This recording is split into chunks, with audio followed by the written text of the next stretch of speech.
Assalamualaikum warahmatullahi wabarakatuh.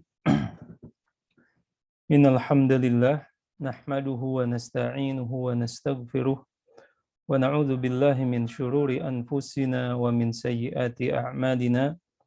May yahdihillahu fala mudhillalah wa may yudlil fala hadiyalah.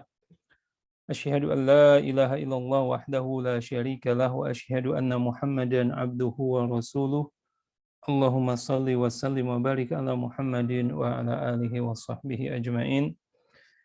Ya ayyuhalladzina amanu taqullaha haqqa tuqatih wa la tamutunna illa wa antum muslimun. Ya ayyuhan nasu taqu rabbakum alladzi khalaqakum min nafsin wahidah wa khalaqa minha zawjaha wa batha minhuma rijalan katsiran wa nisaa'a wattaqullaha alladzi tasaaluna bihi wal arham innallaha kana 'alaikum raqiba.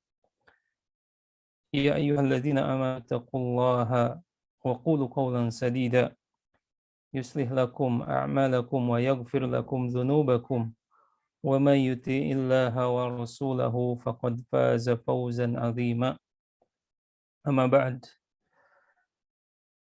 Akhwati fillah wal ikhwati rahimakumullah. Alhamdulillah, setelah kita memuji Allah Subhanahu wa taala dengan nama-namanya yang husna dan sifat-sifatnya yang ulia, serta kita bersolawat kepada Nabi Muhammad SAW, mari kita bersyukur kepada Allah Subhanahu wa taala atas segala limpahan kasih sayangnya kepada kita semua, sehingga sampai saat hari ini alhamdulillah kita bisa menikmati kehidupan ini dengan sehat dan afiah. Dan alhamdulillah atas kesempatan dari Allah Subhanahu wa taala yang pada pagi hari ini kita berkumpul di ruang online ini, yang insya Allah kita akan menelaah beberapa ayat Allah Subhanahu wa taala dan beberapa sabda Nabi Muhammad sallallahu alaihi wasallam,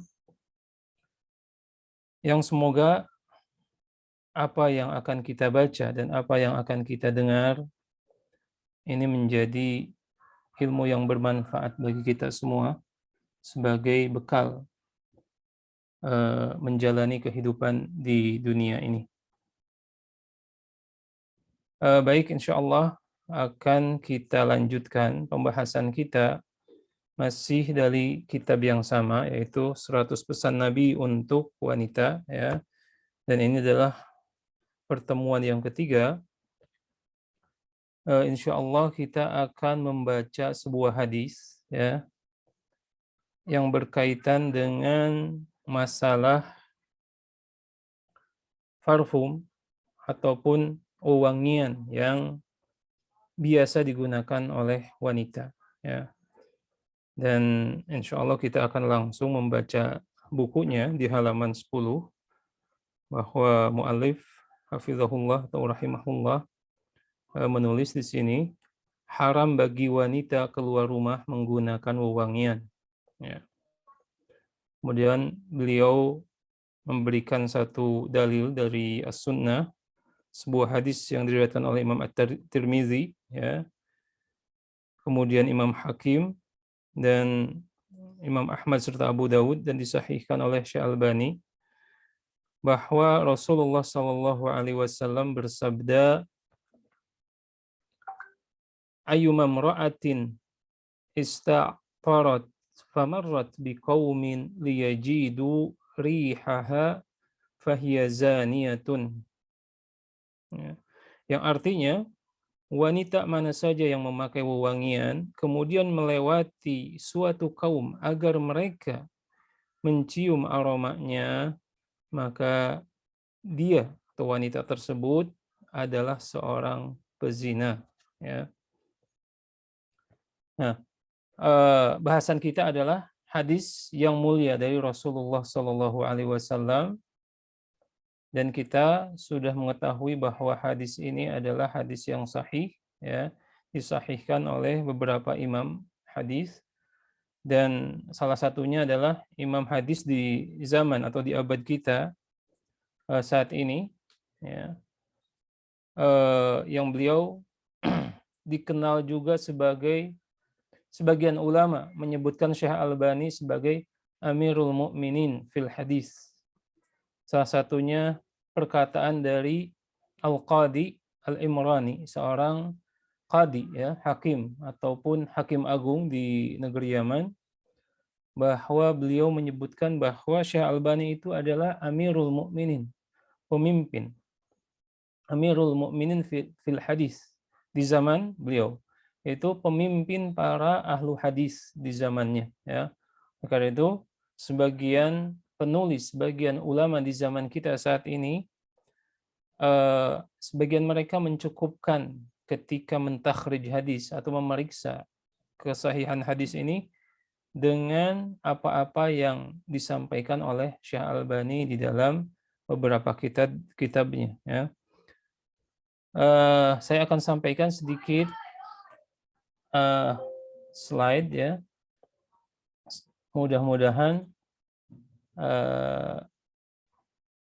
kita bisa membaca ya satu persatu kalimat ataupun kata-kata yang terkandung di dalam hadis ini. Yang pertama ya, di sini Rasulullah Shallallahu Alaihi Wasallam bersabda.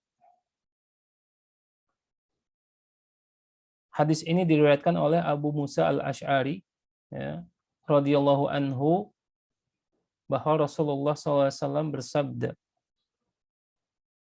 Abu Musa al-Ash'ari adalah seorang fuqaha dari kalangan para sahabat ya. Kemudian beliau juga seorang sahabat yang dijadikan hakim saat pertikaian antara Khalifah Ali bin Abi Thalib dan Muawiyah radhiyallahu anhu. Mereka sepakat untuk menjadikan Abu Musa al-Ash'ari sebagai penentu keputusan tentang pertikaian di antara mereka, yang akhirnya ya sahabat mulia ini termasuk Ali radhiyallahu anhu dan Abu Musa al-Ash'ari, kemudian Muawiyah bin Abi Sufyan, dikatakan oleh Al-Khawarij sebagai orang-orang yang kafir. Karena kenapa? Karena orang-orang Khawarij memaknai makna wa man lam yahkum bima anzalallahu faulaika humul kafirun. Ya. Barang siapa yang tidak berhukum dengan hukum Allah, dengan apa yang Allah turunkan, maka mereka adalah orang-orang yang kafir ya. Di sini Khawarij hanya menafsirkan secara lafziyah saja, secara zahir saja, bahwa Ali dan Muawiyah telah mengambil hakim, yaitu Abu Musa al-Ash'ari. Padahal mereka bertiga ya, menentukan semua urusannya kepada kitabullah dan sunnah Rasulullah SAW. Oleh karena itu, salah satu gaya penafsiran Khawarij adalah hanya menafsirkan dari zahir-zahir ayat atau hadis-hadis saja tanpa menelaah kembali penerangan para ulama.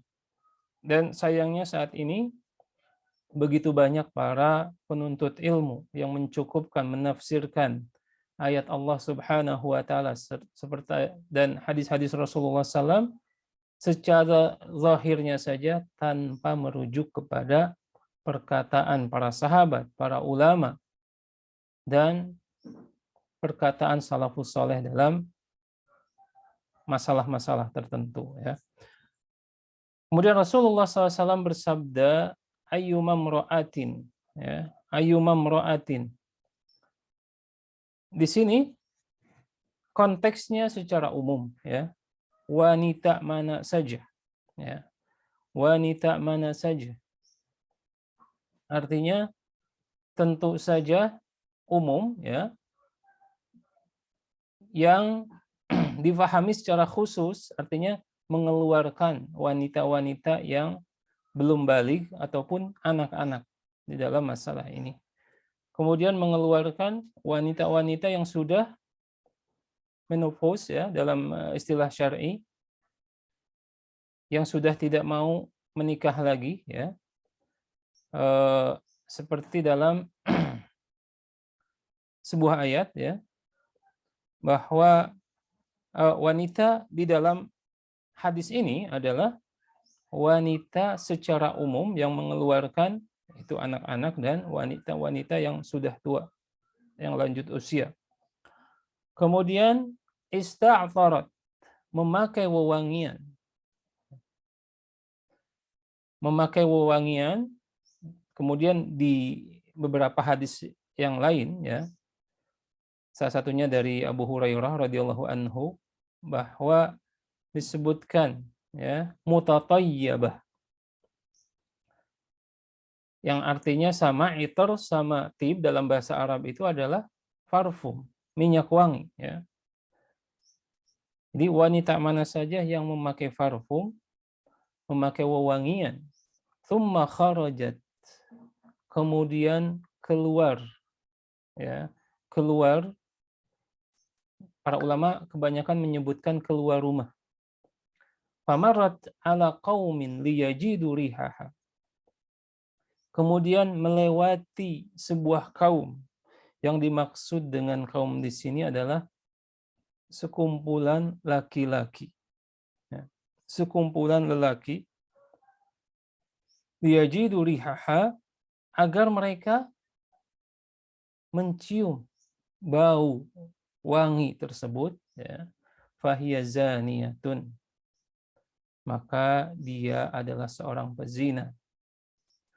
Kemudian di riwayat yang lain disebutkan dalam riwayat yang ada di layar ini, wa kullu ainin zaniyatun, dan setiap mata yang melihatnya juga pezina. Ya.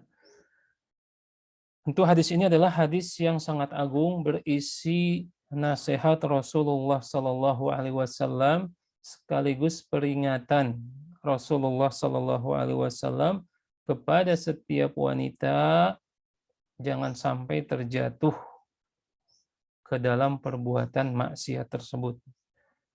Ya, karena apa? Gelarnya yang disematkan oleh Rasulullah Sallallahu Alaihi Wasallam itu bukan gelar sembarangan, tetapi adalah seorang pezina. Dan kita mengetahui bahwa zina adalah salah satu kabirah dari kabairudz dzunub.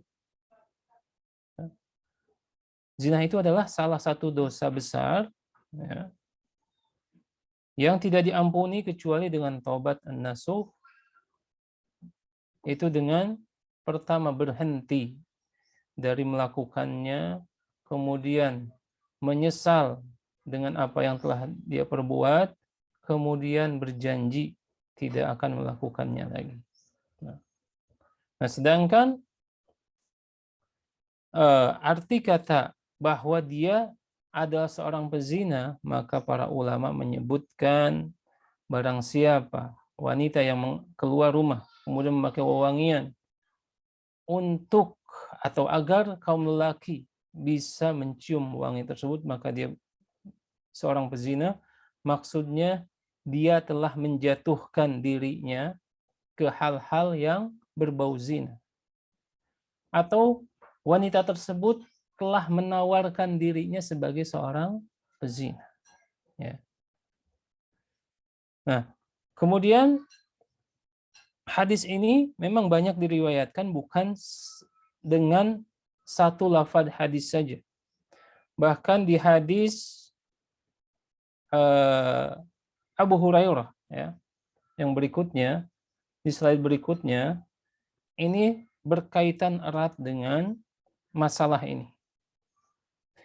Ketika hadis yang pertama atau hadis yang terdapat dalam buku tersebut ya menyebutkan konteksnya adalah seorang wanita secara umum, tetapi hadis yang kedua ini ya wanita muslimah secara khusus, karena Abu Hurairah radhiyallahu anhu ya meriwayatkan sebuah riwayat, dan memang hadis ini diperselisihkan oleh para ulama. Tapi sebagian ulama seperti Imam Az-Zahabi ya menyebutkan sanadnya shalih. Sanadnya adalah baik ya.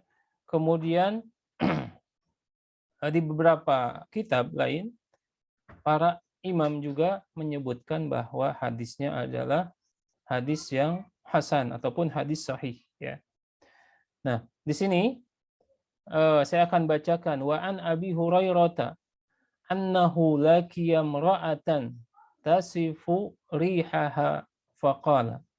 Bahwa Abu Hurairah, berarti ini di zaman Abu Hurairah ya, bahwa Abu Hurairah bertemu seorang wanita yang wangi parfumnya semerbak. Maka Abu Hurairah berkata dan bertanya kepada wanita tersebut, faqala ya amatal jabbar turidina al-masjid. Ya amatal jabbar, amah ini adalah hamba ya. Al-jabbar Allah. Seperti panggilan sahabat yang lain ataupun dalam bahasa Arab, ya Abdallah, wahai hamba Allah. Bukan yang dimaksud adalah namanya secara spesifik, tetapi Abu Hurairah di sini menyebutkan bahwa status wanita adalah hamba Allah Subhanahu wa taala, seperti perkataan kepada seorang lelaki, wahai hamba Allah, ya Abdallah. Di sini beliau menyebutkan ya amatallah, budak.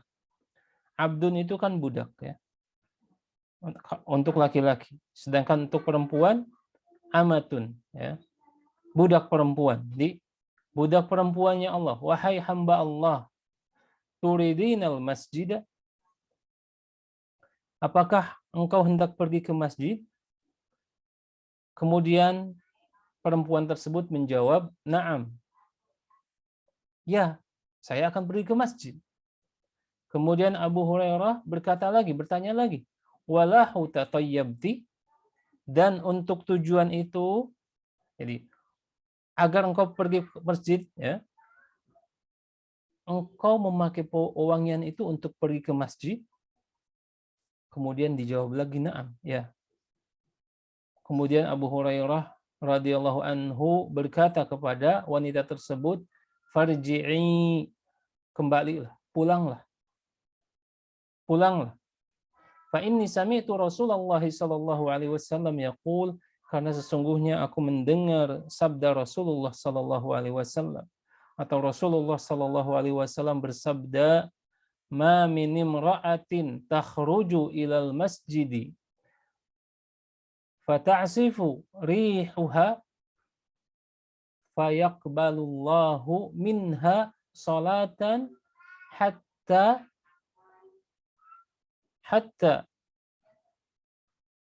raja'a fayagtasila. Hatta raja'a fayagtasila. Atau hatta tarji'a fayagtasila. Ya. Jadi, karena sesungguhnya aku telah mendengar sabda Rasulullah sallallahu alaihi wasallam, tidaklah seorang wanita, seorang perempuan keluar menuju masjid.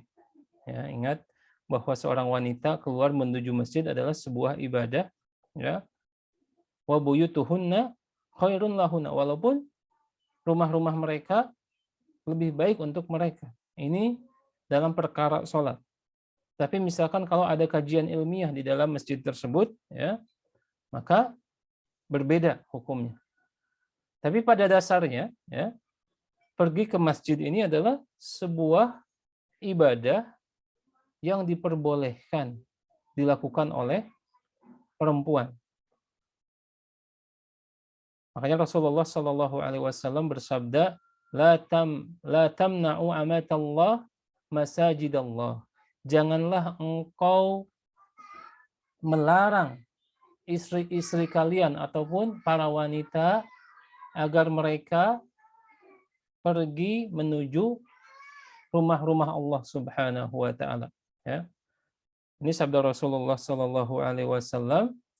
Demikian pula teguran kepada Umar radhiyallahu anhu, bahwa saya telah sebutkan bahwa Umar ini saking besar cemburunya, ya, terhadap istri-istrinya, melarang sebagian istrinya untuk pergi ke masjid. Maka diingatkan kembali Umar dengan sabda Nabi Muhammad SAW ini, bahwa jangan pernah melarang wanita untuk pergi ke masjid walaupun rumah-rumah mereka lebih baik untuk mereka. Nah, kembali Jadi wanita mana saja yang pergi ke masjid untuk sebuah tujuan ibadah, kemudian wanita tersebut ya mengeluarkan wewangian ya yang dia pakai, maka Allah Subhanahu wa taala ini di sini fayaqbalullahu minha salatan hatta tarji'a fayagtasila. Allah akan menerima ya salatnya, ataupun diterjemahkan sungguhnya Allah tidak akan menerima salatnya sampai dia kembali ke rumahnya kemudian mandi. Ya. Maksudnya apa? Mandi di situ agar wanita tersebut mandi dan membersihkan badannya dari parfum, dari minyak wanginya, sehingga wanginya itu tidak tercium lagi semerbak dengan aroma yang kuat, bisa dicium oleh laki-laki yang berada di sekitarnya. Nah, Allah Subhanahu wa taala menangguhkan salatnya, menangguhkan sahihnya ataupun sah salatnya sampai dia kembali ke rumahnya, kemudian mandi untuk membersihkan badannya sehingga badannya tidak berbau parfum yang semerbak tadi. Nah, ini sangat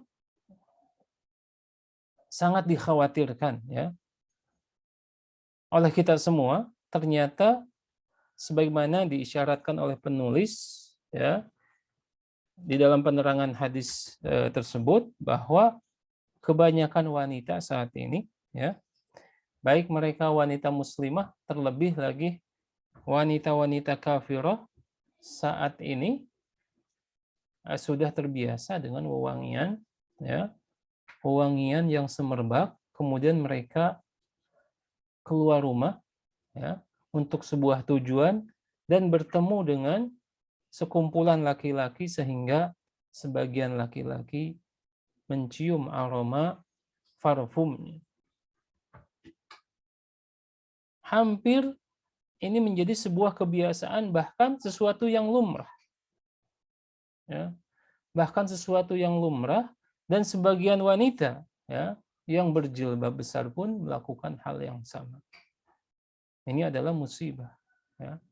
Ini adalah suatu maksiat ya, yang ketika seseorang berhenti untuk saling menasehati, maka waliyadzubillah ini akan menjadi sebuah fitnah yang sangat besar. Di sini penulis menyebutkan bada al-islamu ghariban wa sayaudu kama bada'a ghariban fatuba lil ghuraba. Bahwa Islam datang pertama kali dengan keadaan asing dan kelak akan kembali asing, maka beruntunglah orang-orang yang asing. Maksudnya apa? Ya tadi, semua wanita sudah terbiasa dengan parfum, bahkan sebagian wanita tidak percaya diri untuk keluar rumah tanpa menggunakan parfum.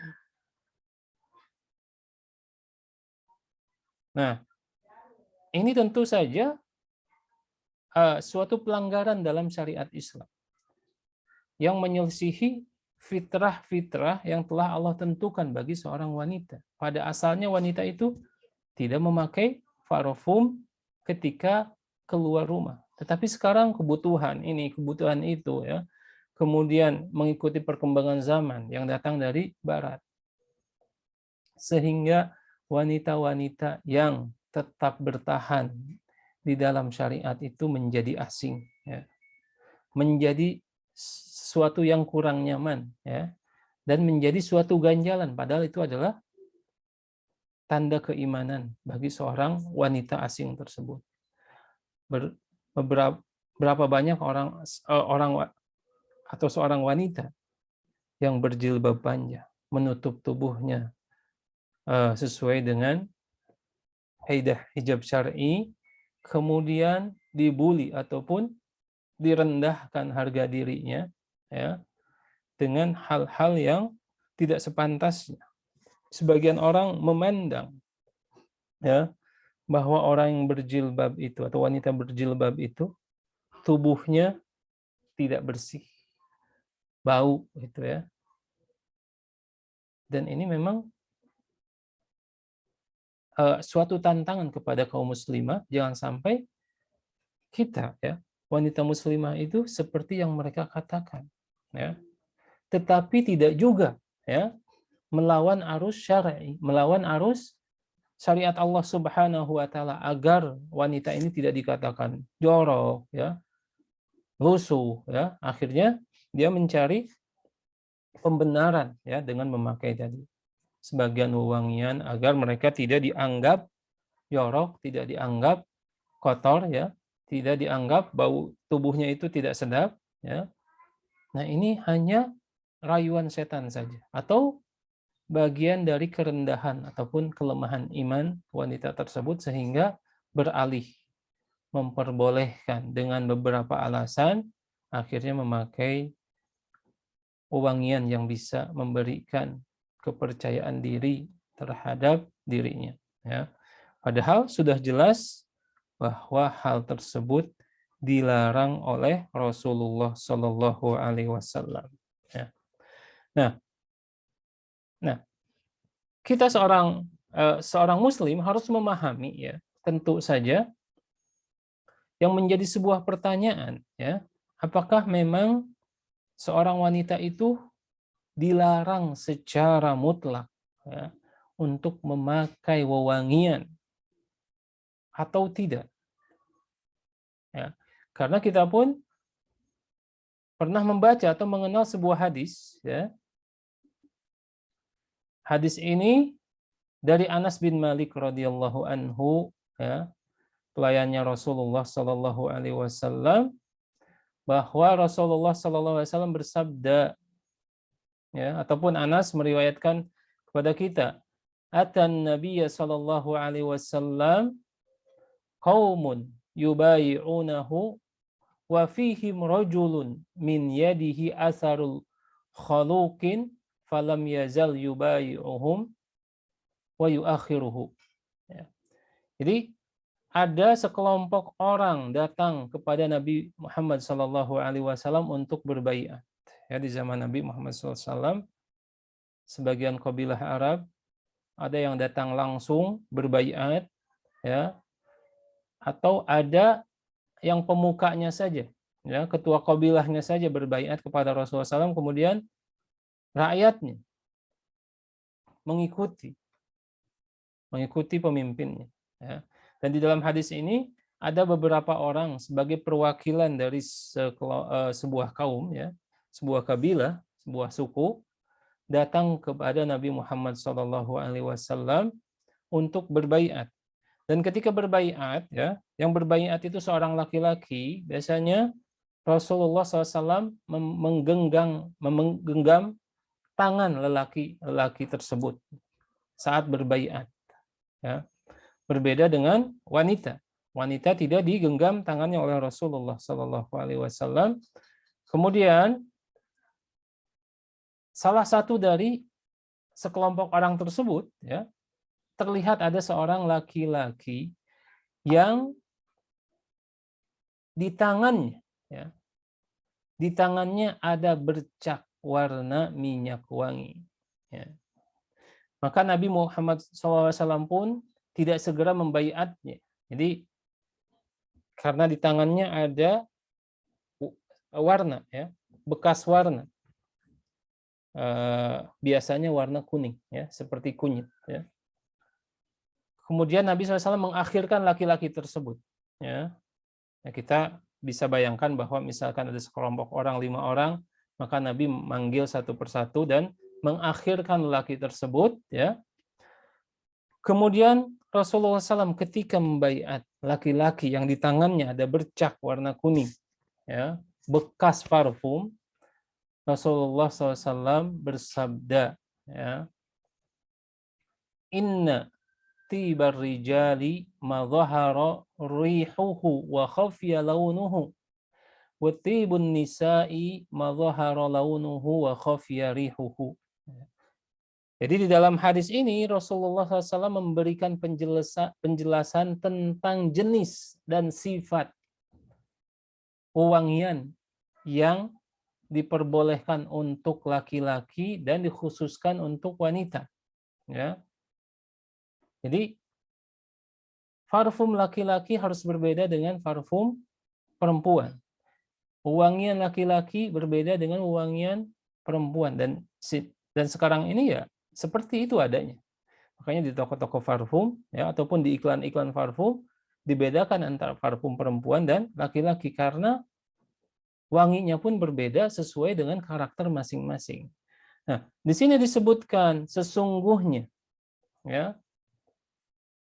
parfum lelaki itu yang tercium wanginya namun tidak nampak warnanya. Sedangkan parfum wanita itu yang nampak warnanya namun tidak tercium wanginya. Nah, ini adalah kriteria yang disebutkan oleh Nabi Muhammad SAW baik bagi laki-laki ataupun bagi perempuan, ya, bahwa ternyata di zaman Nabi Muhammad SAW telah ditentukan wanita boleh memakai wewangian, ya, tetapi sifatnya apa? Yang tampak itu warnanya, ya. Sedangkan baunya itu tidak tercium kecuali oleh orang yang sangat dekat dengan wanita tersebut. Itu adalah suaminya ataupun mahramnya. Ya.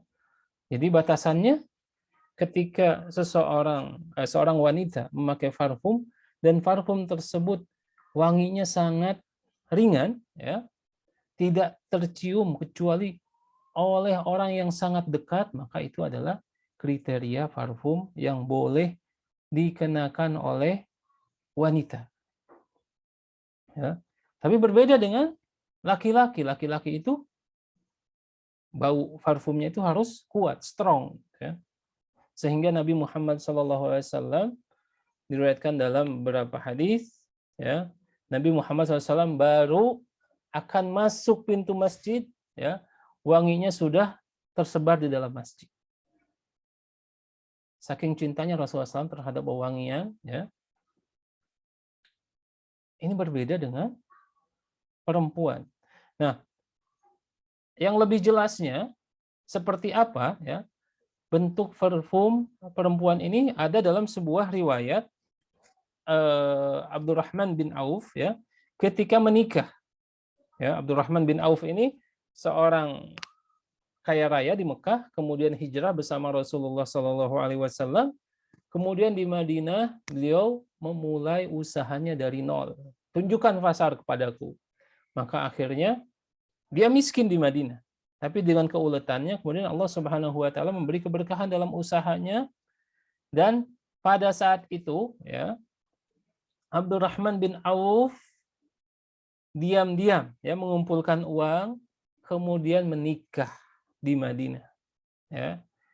Dan dapat dibayangkan kondisi saat itu ketika awal-awal hijrah kaum muslimin itu sangat lemah terutama dalam ekonomi, ya. Tapi Abdurrahman bin Auf mengumpulkan uang, ya, bisa membeli mahar untuk menikah, tetapi diam-diam tidak dikabarkan kepada Rasulullah SAW. Dan ketika bertemu dengan Rasulullah SAW, Rasulullah SAW melihat di baju Abdurrahman bin Auf itu ada warna-warna kuning, ya, bercak-bercak warna kuning, dan itu ma'ruf bahwa itu adalah wewangian bagi perempuan, yaitu za'faron, ya. Za'faron itu saffron, bunga saffron yang dibentuk sedemikian rupa seperti menjadi krim di zamannya, ya. Kemudian dibalurkan ke tubuh wanita, ya. Salah satunya ketika menjadi pengantin ataupun keseharian di rumah. Nah, Rasulullah SAW merasa heran karena Abdurrahman bin Auf itu belum menikah. Kok bajunya ada kuning-kuningnya, gitu kan? Maka Rasulullah SAW bertanya, "Mahadza?" Gitu, ya. "Wahai Abdurrahman, apa ini?" Gitu, ya. Maka Abdurrahman bin Auf saat itu mengabarkan, "Ya Rasul, sungguhnya aku telah menikah." "Dengan siapa?" "Dengan fulan." "Apa maharnya?" saya memberikan sekian-sekian. Artinya maharnya cukup besar saat itu. Kemudian Rasulullah SAW bersabda, aulim walau kana bisyah. Buatlah walimah, buatlah jamuan, ya, sebagai tanda syukur, dan ini sebagai kabar bahwa kamu telah menikah. Aulim walau kana bisyah. Buatlah walimah walaupun hanya dengan seekor kambing, karena saat itu seekor kambing hanya cukup untuk 7 orang saja bagi orang-orang Arab saat itu, ya. Jadi seekor kambing itu adalah sesuatu yang sederhana di zaman, ya. Alhamdulillah di negara kita di Indonesia, ya, bukan dengan seekor kambing saja, 1 ekor ayam pun jadi syukuran, ya, bisa menikah, gitu ya. Ini adalah kemurahan Allah Subhanahu wa taala kepada kita semua. Nah, syahidnya, ya, petunjuknya di situ bahwa, ya, Nabi mengetahui ataupun kebiasaan wanita di saat itu ketika memakai parfum itu adalah parfum yang warnanya terlihat karena dibalur di sebagian tubuhnya, ya, tetapi wanginya tidak bisa dicium kecuali yaitu oleh suaminya. Nah, ini yang harus menjadi acuan dasar bagi seorang wanita ketika memilih parfum, ya. Kemudian apakah tadi parfum ini dilarang secara mutlak, ya, atau diperbolehkan bagi wanita, ya, untuk memakai parfum dalam keadaan tertentu, ya. Maka para ulama, ya, dalam masalah ini merinci beberapa keadaan yang dialami oleh wanita, bahwa wanita ini tidak diharamkan secara mutlak, ya, untuk memakai parfum di luar rumahnya. Salah satunya, ya, yang disampaikan oleh Syekh Saleh Al-Munajjid, ya, di dalam beberapa fatwanya, bahwa penggunaan parfum bagi seorang wanita itu ada beberapa keadaan, ya. Yang pertama, ya, tentunya saat seorang wanita memakai parfum yang tujuannya untuk menyenangkan pasangannya, itu suaminya, ya. Maka ini adalah mustahab, itu sunnah, dianjurkan, ya. Mustahabun dianjurkan, dan mandubun sunnah, dimotivasi oleh syariat. Karena kenapa? Karena itu adalah bagian dari, ya, interaksi yang dipuji oleh Allah dan Rasul-Nya, ya, ketika seorang wanita ingin membahagiakan suaminya, ya. Dan hal itu, kata beliau, ya, sangat memungkinkan, ya, sangat diharapkan bisa menambah kecintaan seorang suami terhadap istrinya, dan yang akan merekatkan, ya, merekatkan hubungan cinta di antara kedua mereka. Nah, karena itu di keadaan pertama ini, ya, khususnya wanita yang sudah bersuami, maka jangan lewatkan, ya, keadaan ini. Usahakan, ya, untuk membahagiakan suami di dalam hal ini dengan berpenampilan bersih, ya, merawat badan, ya. Kemudian tadi menambahkan wewangian ketika suami berada di rumah tentunya, agar suami ini akan semakin sayang kepada istrinya. Nah, di sini disebutkan, beliau mengutip sebuah perkataan Al-Munawi. Al-Munawi ini adalah seorang ahli hadis, ya, di zamannya, dan beliau dari Mesir. Beliau mempunyai kitab namanya Faidul Qadir, syarah Jami'us Shaghir kalau tidak salah, ya. Beliau mengatakan amata tayyub wa tazayyun lizauj famatlubun mahbubun. Jadi adapun memakai wewangian kemudian bersolek ya bagi seorang wanita, maka itu adalah sesuatu yang bagus, yang baik ya. Ketika apa? Ketika ditujukan untuk suaminya. Qala ba'dul kubara tazayyunul mar'ah wa tatayyubuha li zawjiha min aqwalil asbab al-mahabbah wal ulfah bainahuma. Beliau mengatakan ya, bersoleknya seorang istri kemudian memakai wewangian untuk suaminya ini adalah merupakan sebab terbesar ya yang menumbuhkan kecintaan kemudian kelemah lembutan seorang laki-laki kepada istrinya. Jadi ini jangan menganggap bahwa diri kita itu sudah menjadi seorang ahlu sunnah. Ini bagi perempuan kalau tidak melaksanakan sunnah-sunnah ini ya. Bagi perempuan yang sudah bersuami, jangan menganggap bahwa kita itu sebagai ahlu sunnah. Tapi kalau masih tidak perhatian dengan hal ini. Jadi seorang wanita yang bermanhaj ahlus sunnah wal jamaah itu mereka hirs ya, semangat untuk melaksanakan sunnah-sunnah ini. Terlebih suami itu kan pintu surga atau nerakanya. Bagaimana sabda Nabi Muhammad SAW. Fa'innahu jannatuki au naruki au kama qala sallallahu. Karena sesungguhnya suami itu dia adalah surgamu atau nerakamu. Salah satunya ya agar terbuka pintu surga bagi istri ya tadi dengan membahagiakannya melalui memperbaiki penampilannya. Ya. Terus tampil sempurna di depan suaminya. Ya. Ya tentu para suami ini juga ada konsekuensi. Jangan menuntut istrinya harus seperti ini seperti itu ya, tapi tidak dikasih modalnya gitu ya.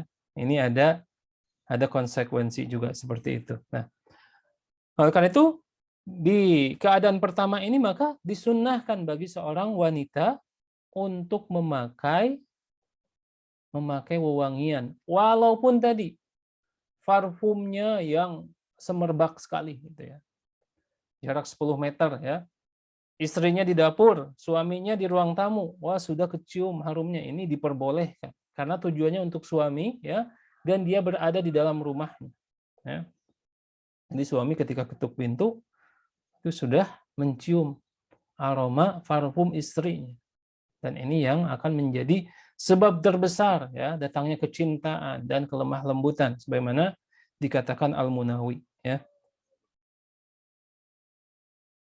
Nah, kemudian beliau menyebutkan juga ya, karena alasannya apa? Hati itu ditentukan ya, hati seorang lelaki ataupun hati manusia itu tergantung keadaan di sekitarnya. Kalau keadaan sekitarnya baik, maka insya Allah suasana hatinya menjadi tenang. Ya. Tetapi sebaliknya, waliyazubillah, seorang laki-laki sudah punya banyak urusan di kantornya, pulang ke rumah, ya, waduh, suasananya tidak beres, gitu ya. Di sini acak-acakan, kemudian baunya tidak sedap, ya. Ini juga bisa jadi, ya, bisa jadi menjadi aqwa asbab, ya, sebab terbesar laki-laki itu atau suami itu menjauh dari istrinya. Makanya sebagian laki-laki lebih suka nongkrong di kafe, ngopi sama temennya berjam-jam, ya. Makanya sekarang banyak kan kafe-kafe ya, walaupun kecil, tapi dibangun dengan nyaman gitu. Ini untuk salah satunya untuk menampung laki-laki yang seperti ini, yang baru masuk rumah sudah nggak betah keluar lagi, gitu ya. Jangan disalahkan kafenya ya, salahkan rumahnya. Gitu ya. Oke, baik. Kemudian yang kedua, ya, keadaan kedua, wadu'at tib wal khuruj biqasdi an yajida rihahu ar-rijal al-ajanib fahadha muharramun bal ya min kabairiz dzunub.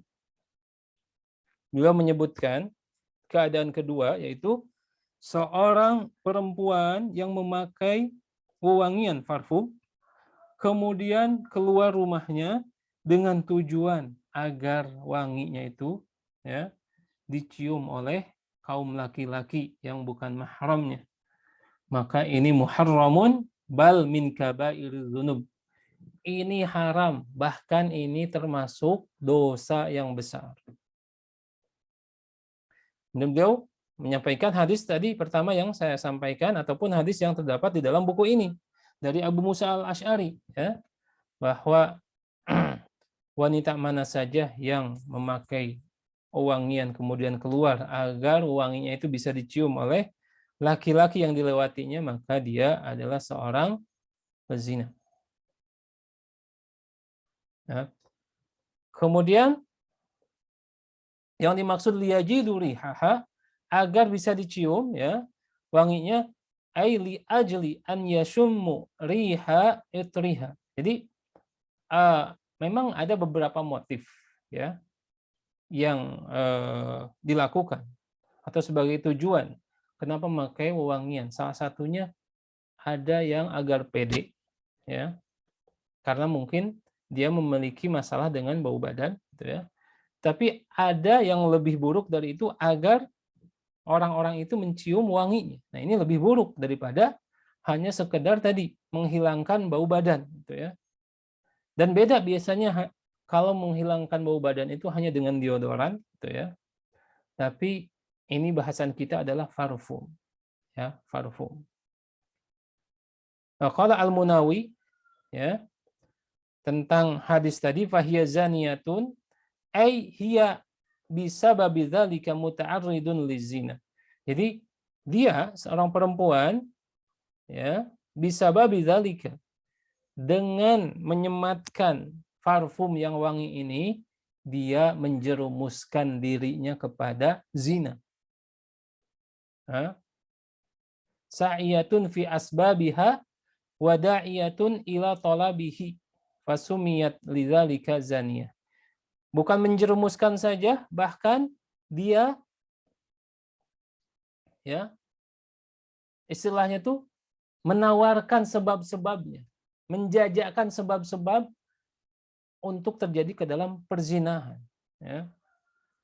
Kemudian da'iyatun ila talabiha, kemudian dia seperti wanita yang menawarkan dirinya dengan memakai parfum tersebut ya. Maka dikatakan sebagai seorang pezina itu adalah kiasan, karena amal-amalnya sudah terlihat ketika memakai parfum itu, seakan-akan dia sedang menawarkan dirinya agar terjatuh kepada perzinahan. Minimal apa? Zinah mata, karena sesudah mencium baunya laki-laki itu tidak akan berhenti. Mana nih? Ceweknya mana nih? Gitu ya. Akhirnya kedua pasang mata itu berzina.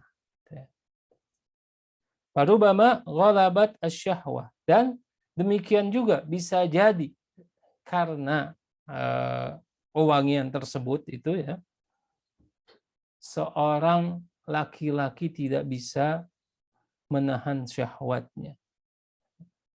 Makanya anjuran Nabi Muhammad SAW, seorang laki-laki kalau melihat perempuan yang menarik ya, yang bening-bening gitu kan, disuruh pulang gitu kan. Kenapa? Karena di rumah juga ada yang sejenis, gitu. Maka disuruh pulang. Ya. Makanya nih, kalau suami cepat-cepat pulang, misalkan biasanya pulangnya kan jam 4 kalau ngantor, ini jam 12 kok pulang. Jangan ditanya ini dan itu. Tapi ditenangkan hatinya ya. Bisa jadi apa yang terjadi seperti yang digambarkan oleh Nabi Muhammad SAW dalam hadis tadi. Seorang suami bisa jadi di kantor sudah meeting sama kliennya, ternyata kliennya itu bawa perempuan gitu ya.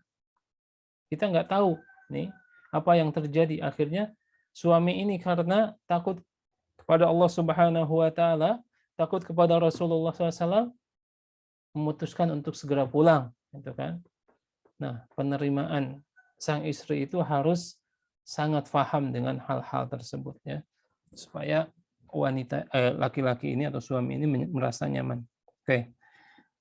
Kemudian yang ketiga, ya,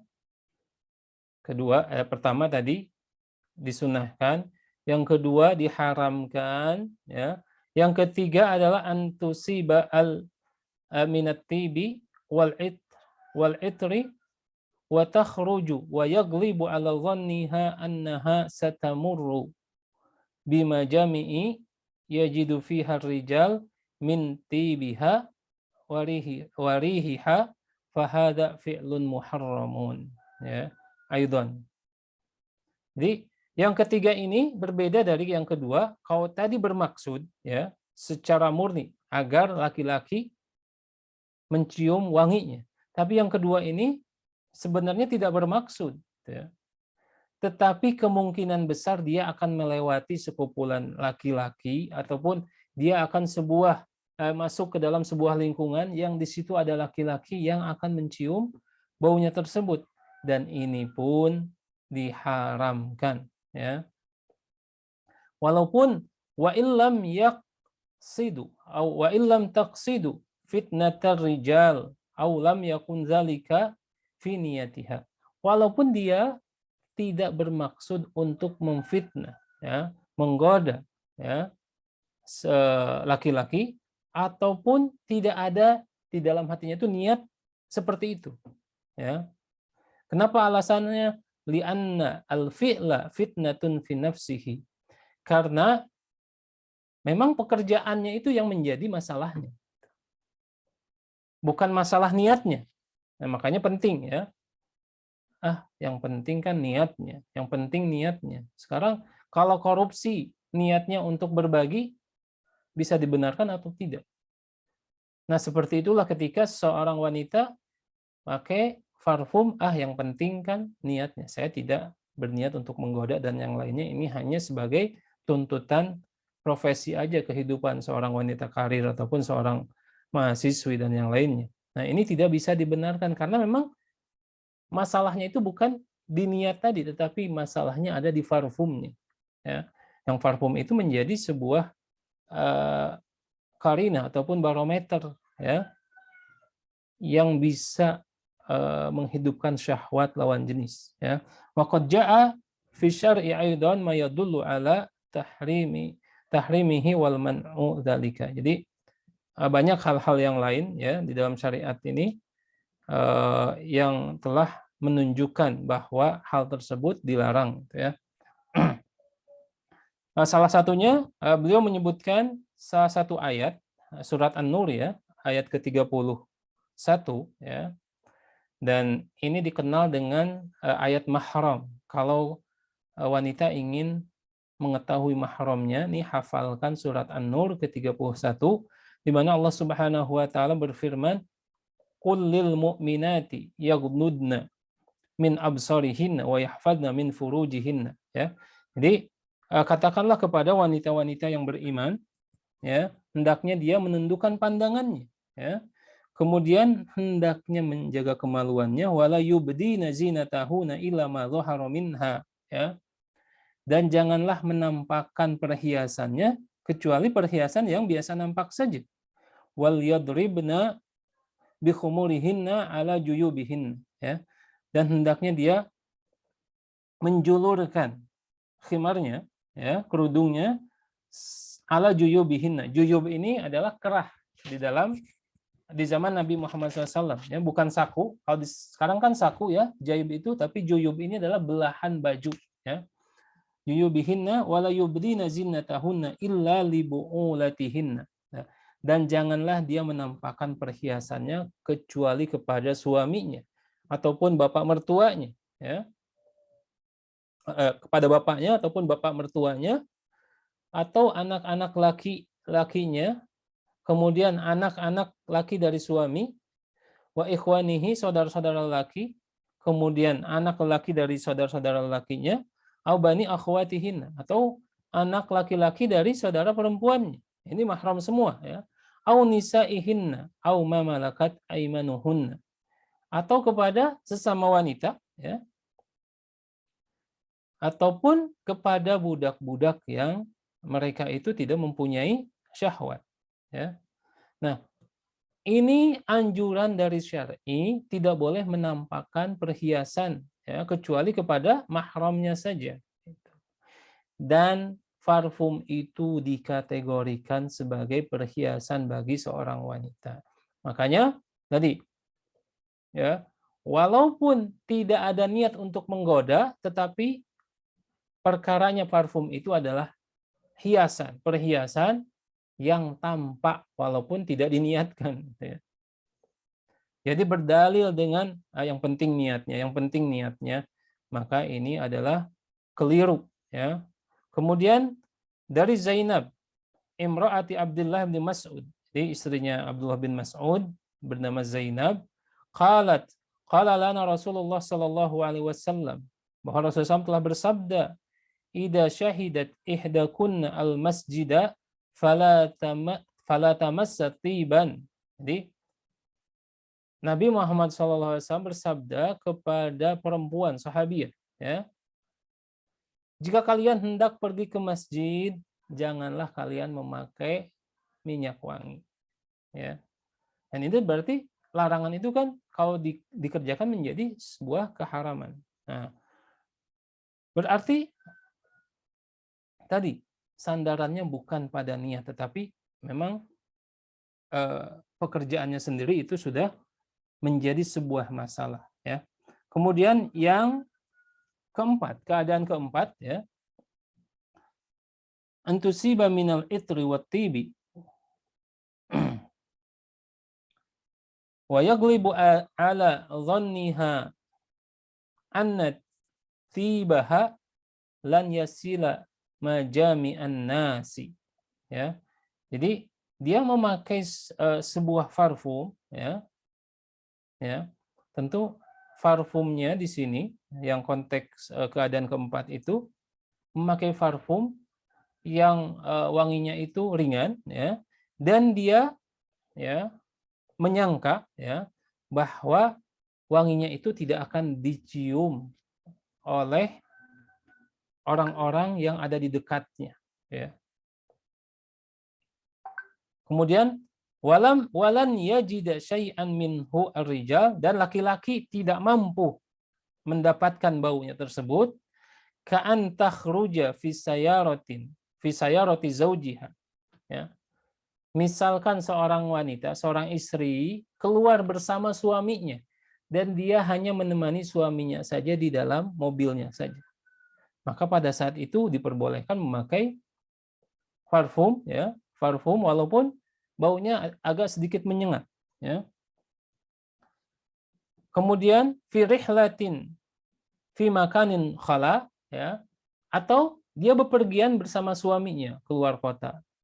Tetapi misalkan tempat tujuannya itu adalah tujuan yang sepi, di villa gitu ya, mau honeymoon bulan madu, ya silahkan saja gitu ya. Boleh. Auli ziyarati ahliha, atau untuk berziarah kepada keluarga perempuan. Tadi karena di sana mahram semua gitu ya.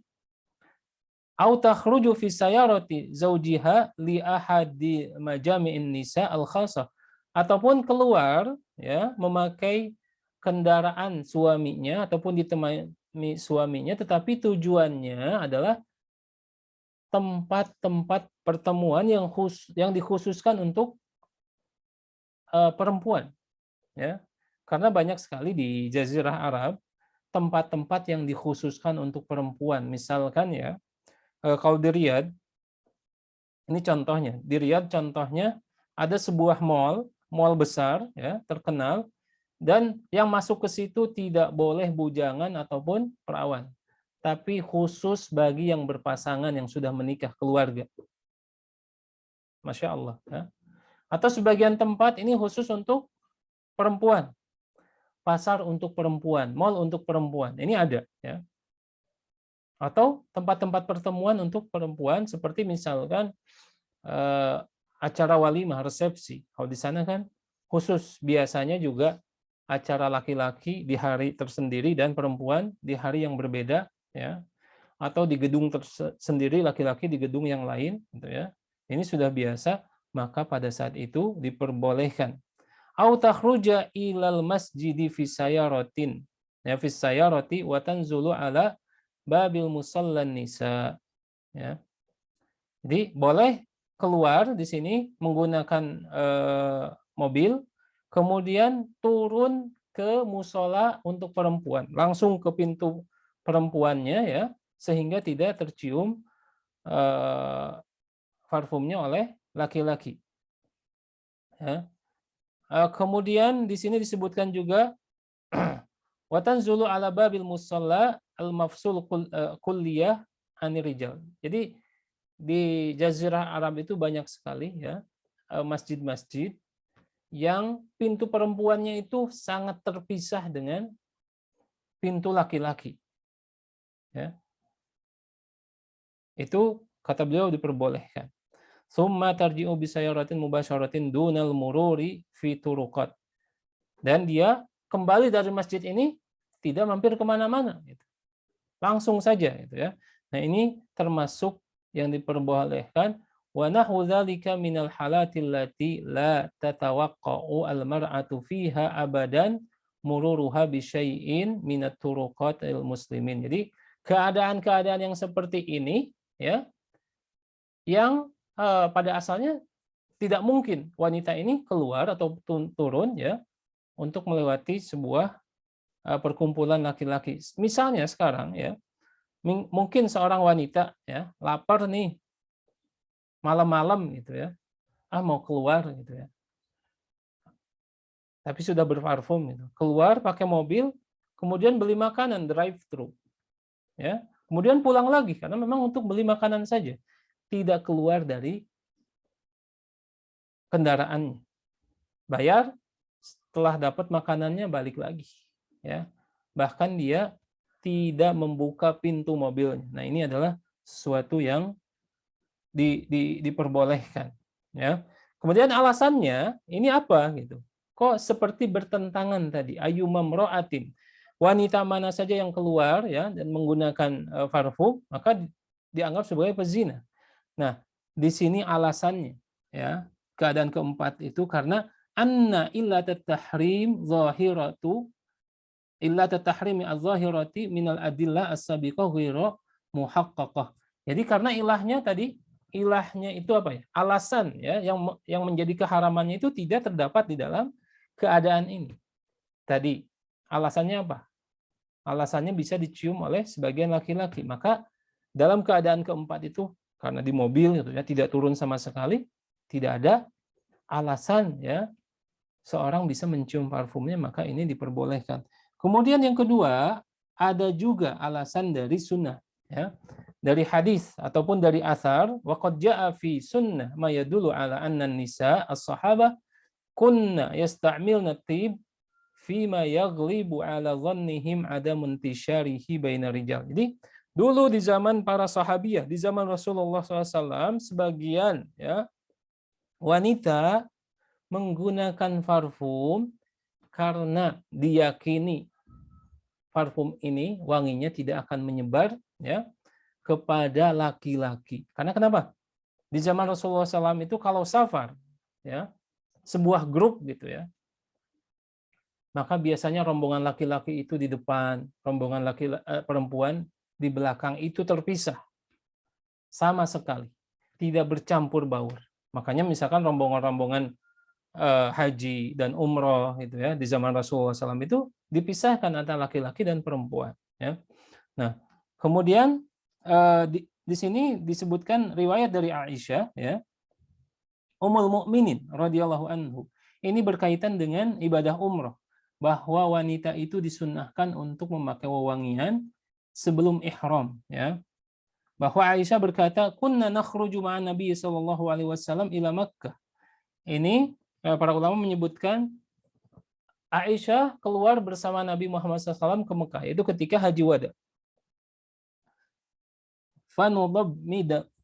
Fanudammidu jibahana bisaqi al-mutayyibi, ya. Jadi Aisyah bersama wanita-wanita yang lain, sahabat yang lain, mengoleskan, ya, sebuah wewangian di zaman tersebut, ya, indal ihram, ketika akan memulai ihram, ya. Karena kan ketika ihram itu kan disunahkan untuk mandi, kemudian memakai wewangian. Yang masyhur adalah bagi laki-laki, ternyata Ummul Mukminin juga memakai, gitu, ya.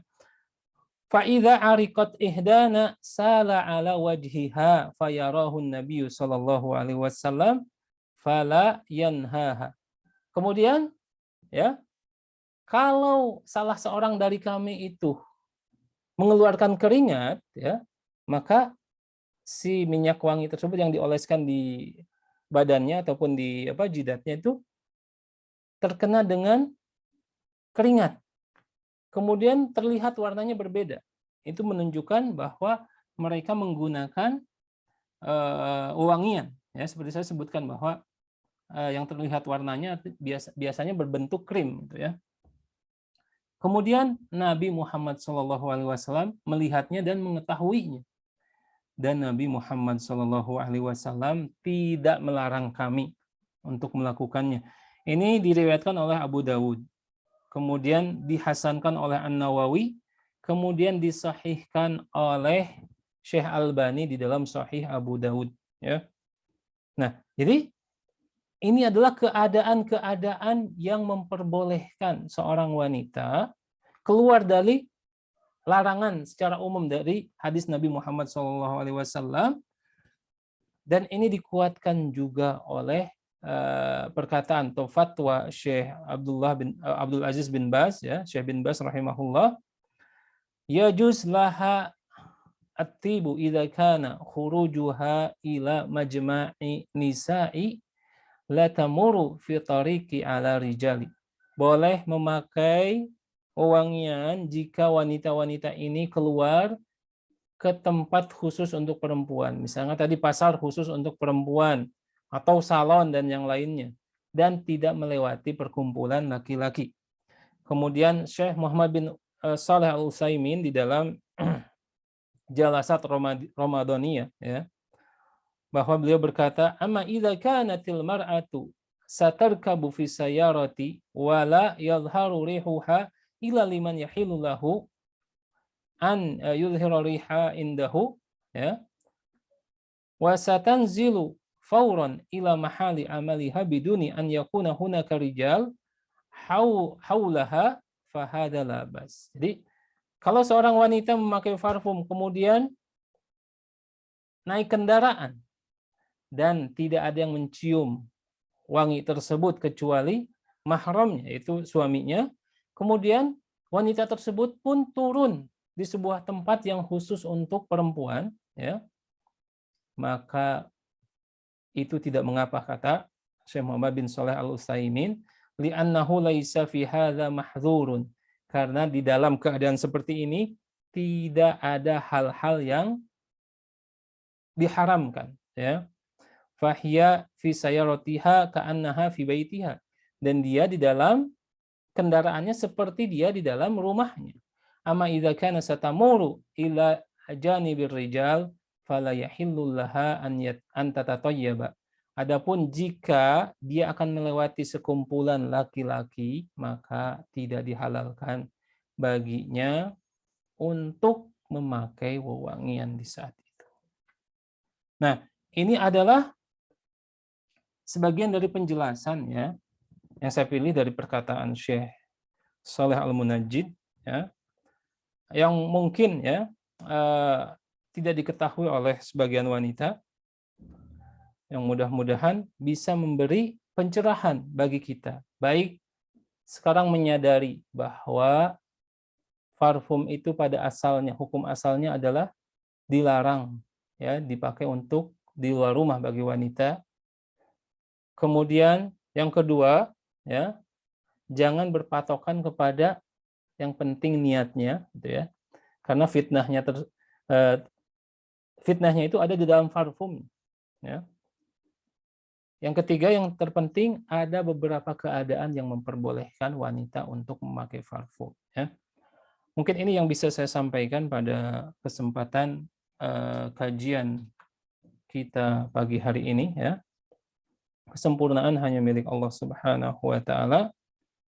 Wa sallallahu ala nabiyyina Muhammadin wa ala alihi wa sahbihi ajmain. Wa akhiru da'wana anil hamdulillahi rabbil alamin. Jazakumullah khairan katsiran Ustaz untuk materi yang sudah disampaikan. Baik, akhwati fillah rahimani wa rahimakumullah jami'an. Selanjutnya kita buka sesi tanya jawab. Bagi yang ingin bertanya silahkan via chat Zoom. Baik Ustaz, sudah masuk ke beberapa pertanyaan. Baik.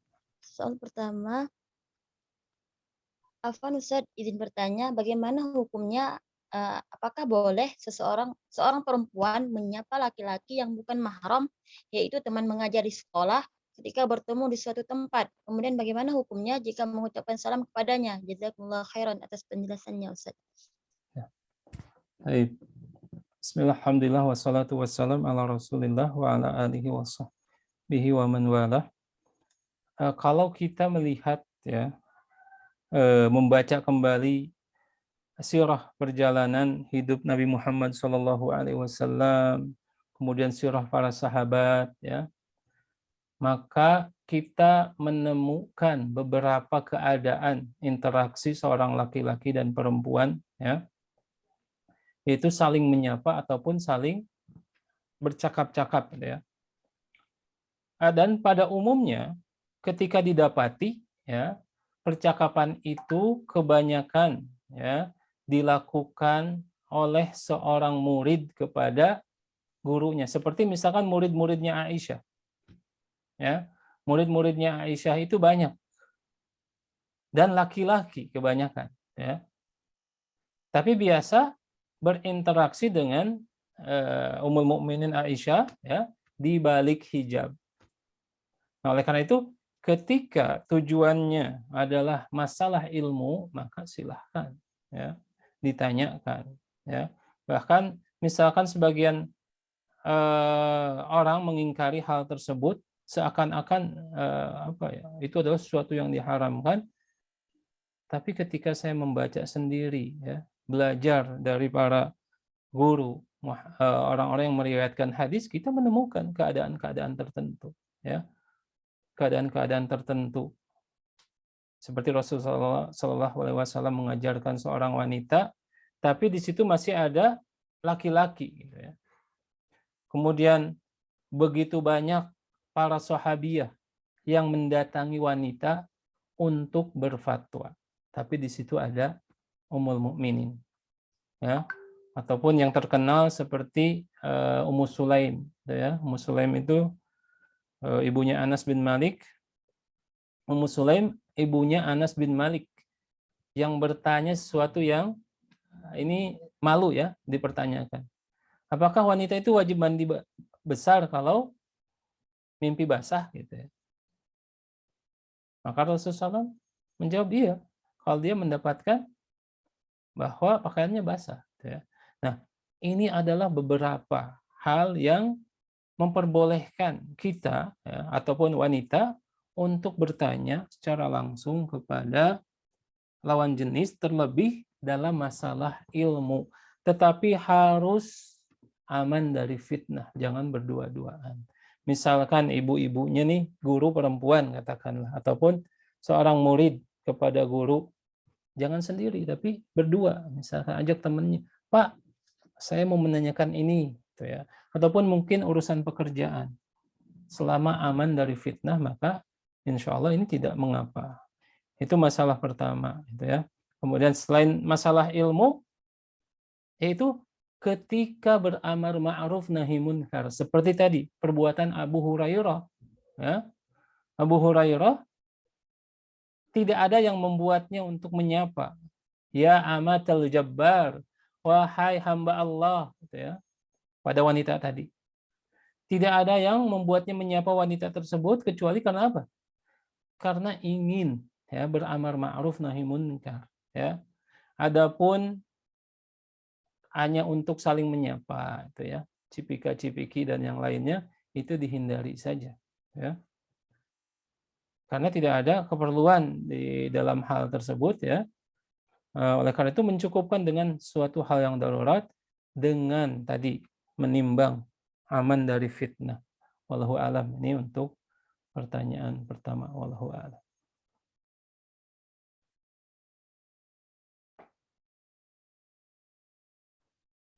Kemudian Jazakallah khairan Ustaz. Soal selanjutnya.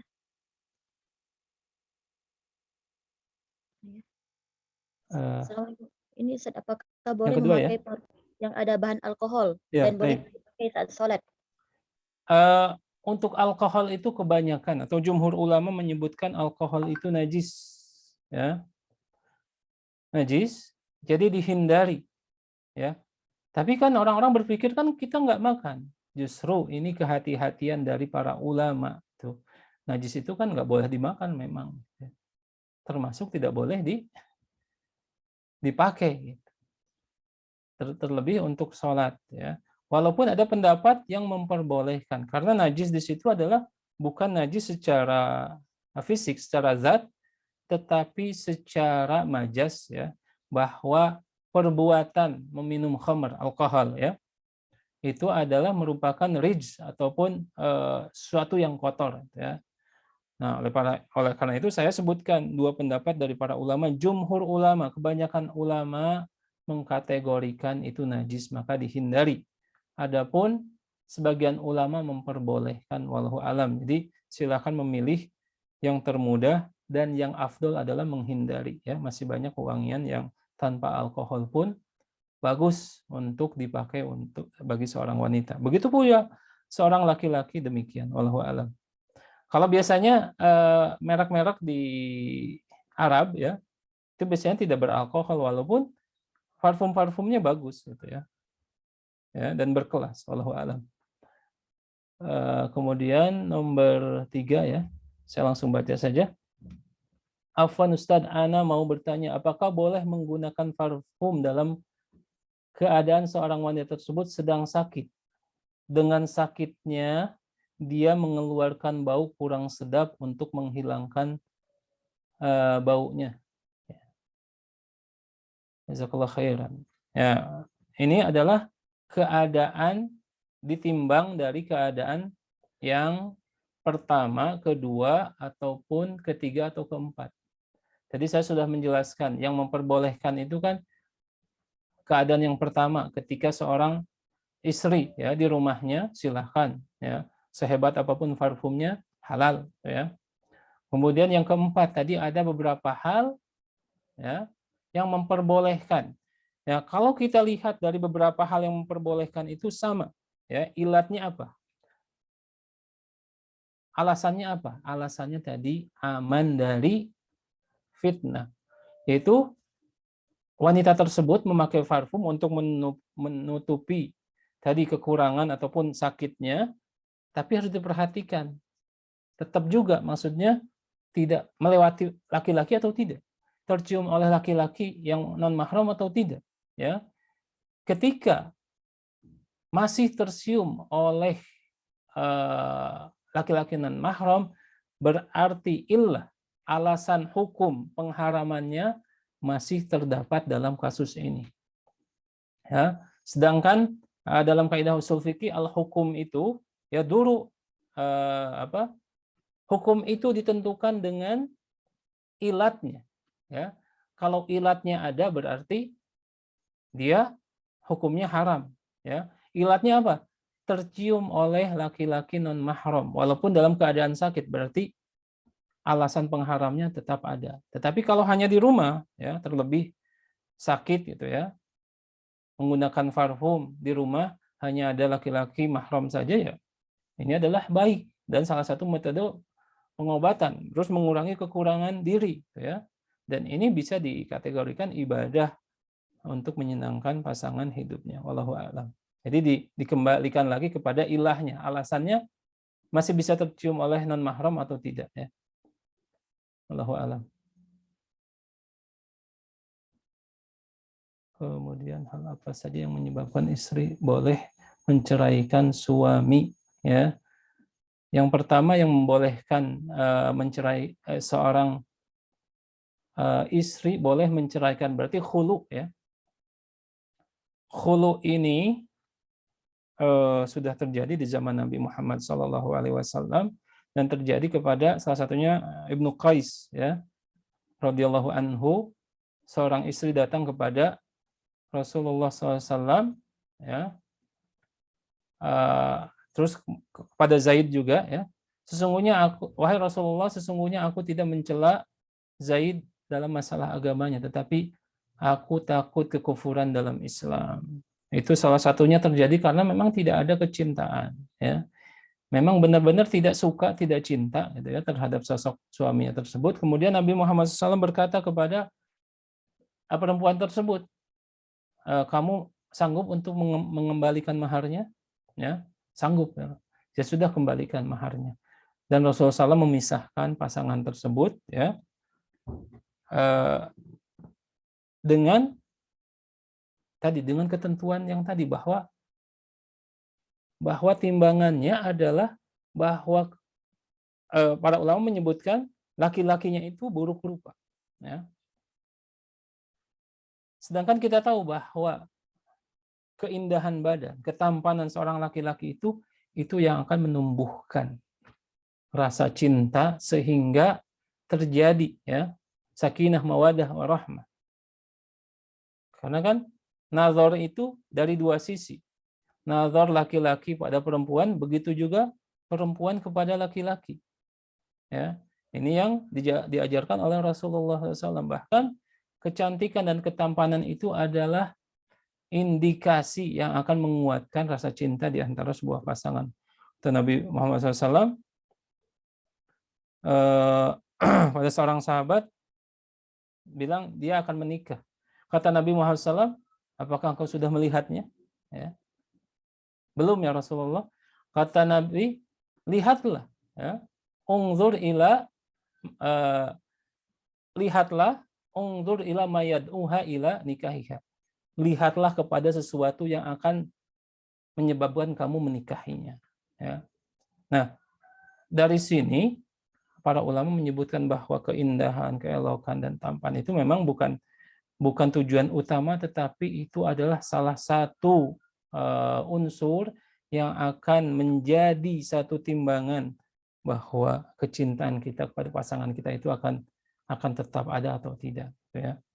Walaupun Allah Subhanahu wa taala memberikan kepada manusia itu sesuatu yang lebih baik, yaitu kalau orang-orang sebut inner beauty, ya.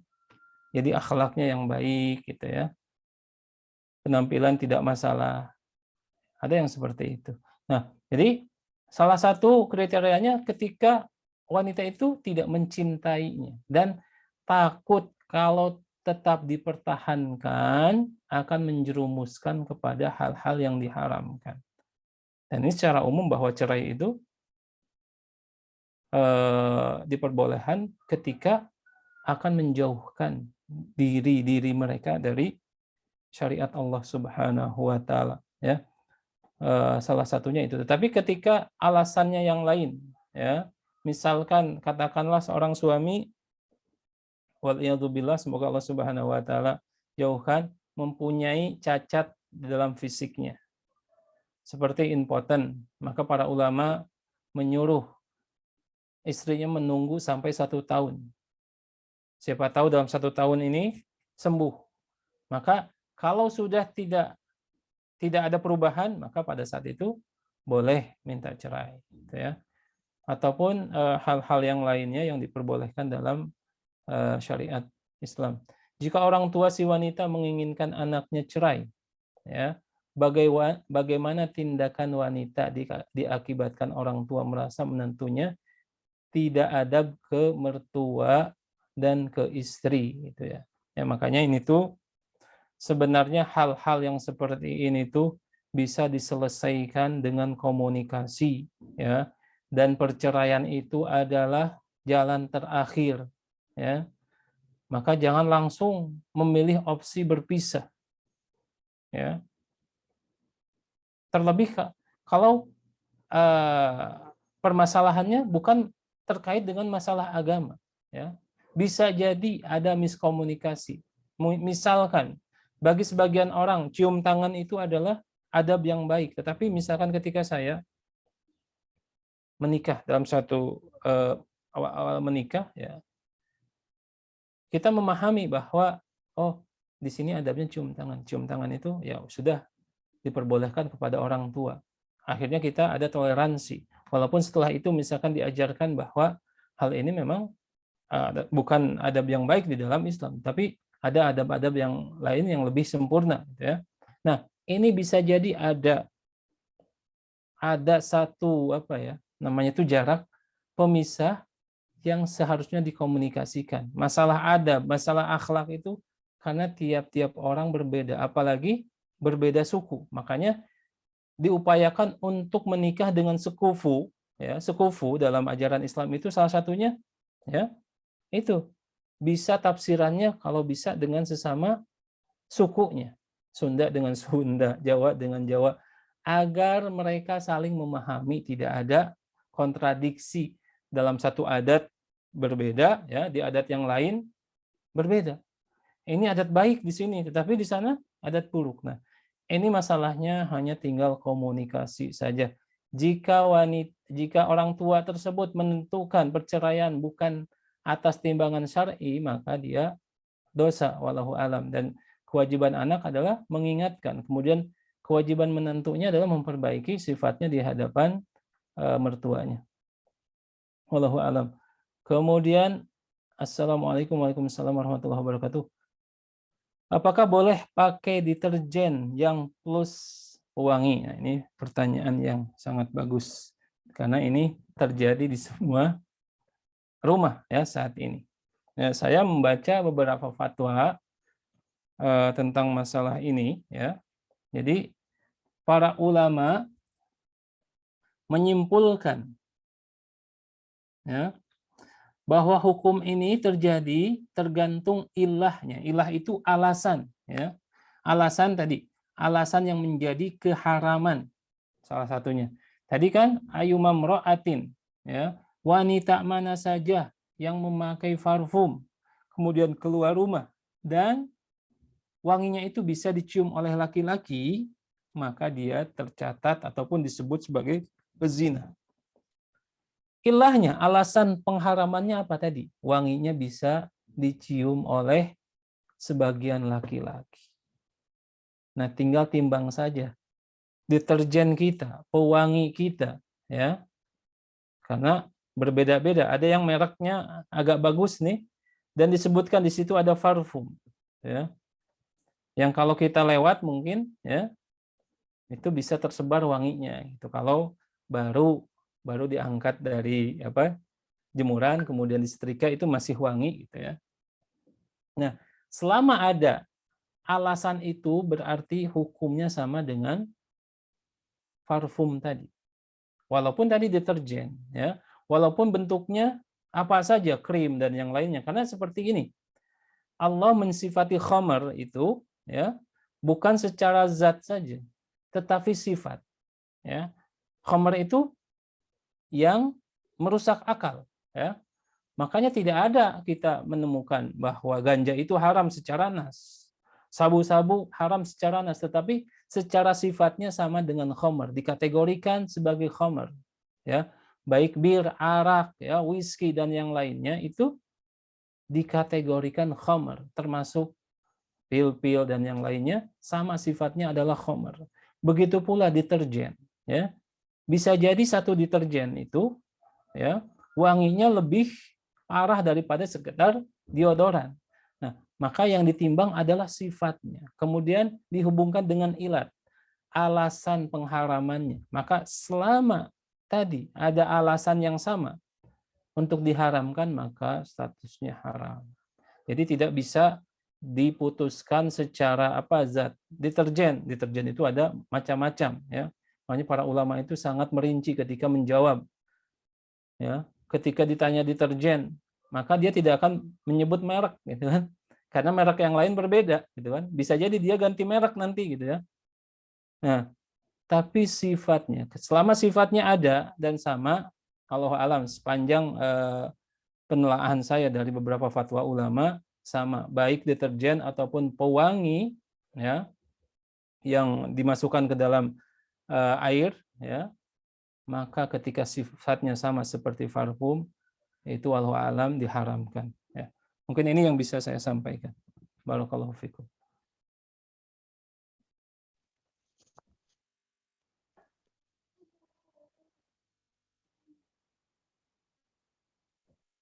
Baik, jazakumullah khairan Ustadz atas jawabannya, dan bagi penanya barakallahu fikunna sudah menanyakan pertanyaan. Semoga bisa memberi kejelasan dari pertanyaannya. Baik, berikutnya akan kami buka sesi pertanyaan via raise hand untuk 2 orang penanya. Silahkan bagi yang ingin bertanya langsung pada Ustadz. Tafadhalna. Barakallahu fikum.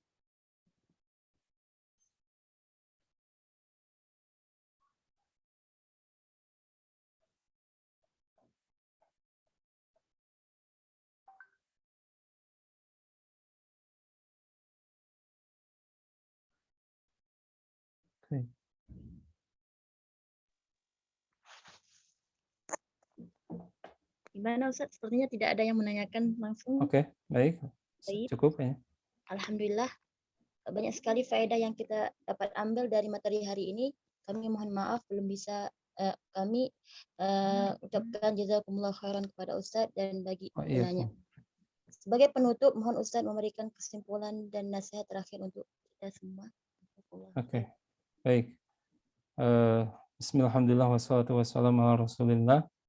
Jadi kesimpulan kita saat pagi ini dengan membaca satu riwayat dari Abu Musa al-Asy'ari, ya, saya ingatkan kembali khususnya bagi para wanita muslimah, jangan mengikuti arus kebanyakan manusia, ya. Jadi harus anti mainstream dulu itu dalam masalah ini. Kalau sebagian orang memandang wanita muslimah dengan cibiran, bulian bahwa mereka dikategorikan wanita yang kurang bersih dan yang lainnya, itu adalah motivasi ataupun semangat bagi kita untuk menunjukkan bahwa kita ini adalah tidak seperti yang mereka bayangkan, ya. Yang kedua, berhati-hati, ya. Berhati-hati dalam memudah-mudahkan masalah.